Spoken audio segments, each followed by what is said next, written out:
Hi friends, ಮುಂದಿನ ವಿಡಿಯೋಲಿ ಬಂದ್ಬಿಟ್ಟು ಎನ್.ಎಸ್ ಇದು ಬಂದ್ಬಿಟ್ಟು ಟ್ಯಾಪರ್ ಎಲ್ಲ ಹಾಕಿದಿರಿ, ಫುಲ್ ಸೌಂಡ್ ಐತೆ ಅಂತ ಹೇಳಿದ್ರಲ್ಲ. ಇವಾಗ ಬಂದ್ಬಿಟ್ಟು ಕಸ್ಟಮರ್ ಬಂದ್ಬಿಟ್ಟು ಗಾಡಿ ಡೆಲಿವರಿ ತಗೋಕ್ ಬಂದಿದ್ದಾರೆ. ಕೇಳಿ ಅವ್ರನ್ನ ಏನಾಗತ್ತೆ, ಎಕ್ಸ್ಪೀರಿಯನ್ಸ್ ಹೆಂಗೈತೆ ಅಂತ ಅವ್ರಿಗೆ ಹೇಳಿ ಬ್ರೋ. ಇದು ನಾವು 3 ಸತಿ ತಗೊಂಡೋಗಿ ಶೋರೂಮ್ ಅಲ್ಲಿ ಬಿಟ್ಟಿದೀವಿ. 3 ಸತಿನ ಏನಂದ್ರು ಕೋನ್ ಸೆಟ್ ಹೋಗಿದೆ ಅಂದ್ರು. ತಿಂಗಳ ಪ್ರತಿ ಸತಿ ಆಯಿಲ್ ಸರ್ವಿಸ್ ಆದಾಗ್ಲೂ ಕೋನ್ ಸೆಟ್ ಹೋಗಿದೆ ಅಂತಲೇ ಕಂಪ್ಲೀಟ್ ಸತಿ 3 ಸತಿ ಶೋರೂಮ್ ಅಲ್ಲಿ ಚೇಂಜ್ ಮಾಡಿಸಿ, ಹೊರಗಡೆ ಒಂದ್ಸತಿ ಇದೇನಾಗಿದೆ ಅಂದ್ರೆ ಇದೋಗಿದೆ, ಸ್ಪ್ರಿಂಗ್ ಹೋಗಿದೆ, ಸ್ಪ್ರಿಂಗ್ ಚೇಂಜ್ ಮಾಡ್ಕೊಟ್ರು. ಆರ್ ಪ್ರಾಬ್ಲಮ್ ಇದಾಗ್ಲಿಲ್ಲ. ಇನ್ಸ್ಟಾಗ್ರಾಮ್ ನೋಡ್ಕೊಂಡ್ ಬಂದೆ, ತುಂಬಾ ಚೆನ್ನಾಗಿ ಮಾಡ್ಕೊಟ್ಟಿದ್ದಾರೆ, ತುಂಬಾ ಖುಷಿ ಆಯ್ತು.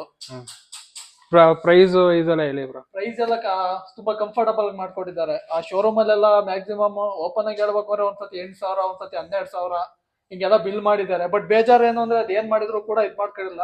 ಇವಾಗ ಓಡಿಸ್ ನೋಡಿದ್ರಲ್ಲ ಬ್ರೋ, ಟೆಸ್ಟ್ ಡ್ರೈವ್ ಮಾಡಿದ್ರಲ್ಲ. ಟೆಸ್ಟ್ ಡ್ರೈವ್ ಮಾಡಿದ್ರೆ ತುಂಬಾ ಚೆನ್ನಾಗಿತ್ತು. ಗಾಡಿದೊಂದು ಸ್ವಲ್ಪ ಸೌಂಡ್ ಬರ್ತಾ ಇಲ್ಲ. ತುಂಬಾ ಹೆಲ್ಪ್ಫುಲ್ ಆಗಿ ಅಂಡ್ ಕಡಿಮೆ ದುಡ್ಡಲ್ಲಿ ತುಂಬಾ ಚೆನ್ನಾಗಿ ಮಾಡ್ಕೊಟ್ಟಿದ್ದಾರೆ. ತುಂಬಾ thanks bro. Thank you bro. ಇದೇ ತರ ನಿಮ್ದಲ್ಲೂ ಏನಾದ್ರು ಗಾಡಿಯಲ್ಲಿ ಪ್ರಾಬ್ಲಮ್ ಇಲ್ಲ, ಯಾವ್ದೇ ಗಾಡಿ ಇರ್ಲಿ, ಏನೇ ಪ್ರಾಬ್ಲಮ್ ಇರ್ಲಿ, ಮೋಟರಿಸಂ ಪೇಜ್ ಫಾಲೋ ಮಾಡಿ, ನಿಮ್ ಫ್ರೆಂಡ್ಸ್ ಅಂಡ್ ಫ್ಯಾಮಿಲೀಸ್ಗೆ ವಿಡಿಯೋನ ಶೇರ್ ಮಾಡಿ. Thank you, bye.